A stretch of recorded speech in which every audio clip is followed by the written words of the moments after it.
Rejection isn't personal, but insecurity makes it feel that way. You have to stop looking at rejection as personal. Today's topic is how to stay confident after rejection in sales. One of the tools that will help you with this, if you haven't got it yet, is a book that I co-authored. It's called Go for No for Network Marketing. It actually has a lot of rock stars in it. Go for No for Network Marketing. What this does is it helps you get past the reaction to rejection and resistance to rejection. So important. If you're a rep of a company, like you didn't mix the batch of stuff in your basement, like you're a rep of a company, you're selling someone else's idea, product, service, opportunity. Like it's not your thing, it's someone else's thing and you're a rep, right? So that's probably most of you. Think about how you might feel rejected when someone says no to the product or service or opportunity that you didn't create, right? It's not your brainchild. You like it, right? It's awesome. And you think more people need it, but you didn't invent it. You didn't mix it in the basement. You didn't send it off to China to be blueprinted. You didn't do a 3D model of it first. You didn't get patents or trademarks. You didn't create the supply chain management. You didn't hire the HR director,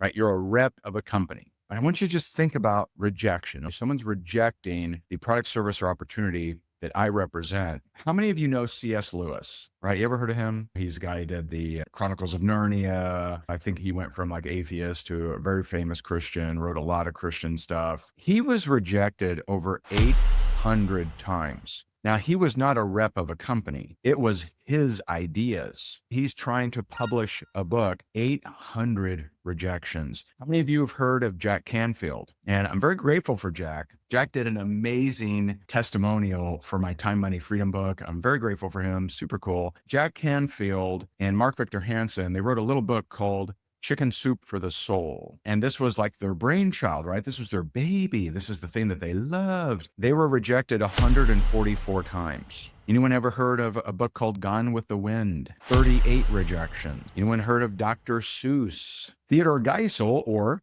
Dr. Seuss, was rejected 27 times. J.K. Rowling, rejected 12 times. Stephen King, rejected 30 times. What's the difference between I'm a rep of a thing that I'm trying to sell and someone saying, no, I don't want that thing, versus your baby, versus you write a book, you pour your entire heart into it, you pour your whole brain into it, it's your baby, and you go and you get rejected hundreds of times. Big difference, big difference. Or how about someone like Harrison Ford, one of the most celebrated actors of all time? It took him 27 years to have a lead role as an actor. 27 years. Now, how much more personal can that be? That's your acting ability. Sorry, you suck. Versus, no, I don't want your product, service, or opportunity. Do you see the difference? There's a difference. There's a difference between you being rejected because of the thing you represent versus your brainchild, your baby, what you poured months or years into. And so stop taking it so personal. So how do you stay confident? We've already covered step one, actually, and that is you can stay more confident knowing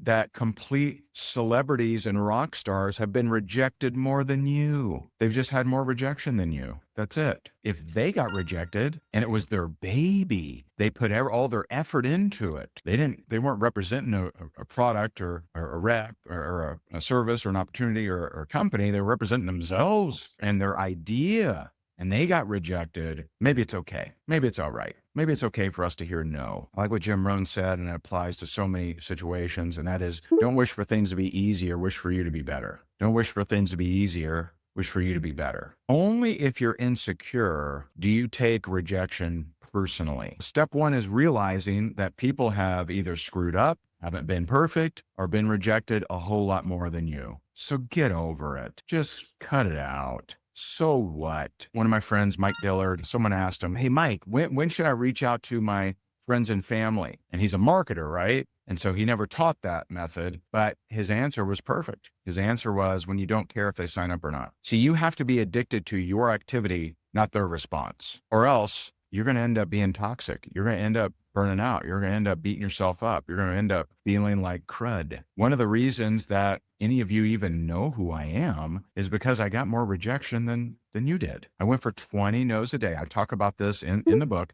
I went for 20 no's a day every single day. I did that for 6 months. Month 7, I was the number one earner of the company. I didn't get a check. I wasn't a master distributor. I didn't get a deal. I started at the bottom of a bottom and worked. My upline promised me he would do a bunch of stuff, didn't do it. All right. Not my personal sponsor, but the guy above him. It is what it is. For you to want to get to Pleasure Town without going through Suckville, I don't see it. I don't see it. And so if I had to boil it down to one thing that I hope for you and one thing I want to help you with, and that is for you to stop chasing and start closing, because I believe that you have a product, service, or opportunity that people need. I believe that more people should know about your product, service, or opportunity. I believe that it would help the world. My job is to help you do that better. And so I appreciate you so very much. God bless you guys. Appreciate you.